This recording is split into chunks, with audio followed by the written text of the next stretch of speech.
mean, I'd love to hear a little bit more about the hot potato because that's a piece of theory I don't know. I mean, I guess people in the chat room may do. Would it be okay to kind of take a bit of a diversion and hear about that too? Absolutely, that's absolutely fine.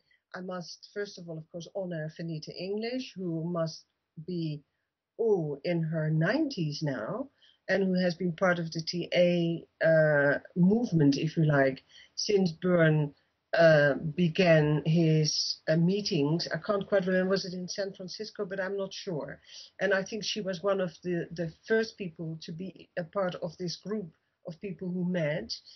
And the notion of the crumble button is, of the hot potato, beg your pardon, is that, and you see that particularly with children and in families. For instance, the hot potato describes the person who holds the the problems of the family because the rest of the family have not been able to hold it, to contain it, and they pass it on. This is unconscious, of course.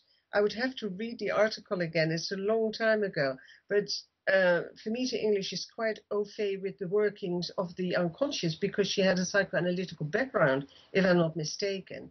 So at an unconscious level, the people, the other members of the family, pour into that one member of the family the unresolved issues, if you like, unresolved traumas of their own past.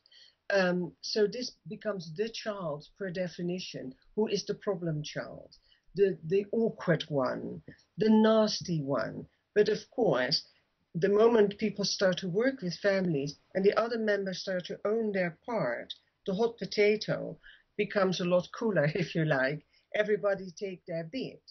But it is particularly with children that when they come into your practice, they often hold a lot of the problems of the parents, which all of us do, of course.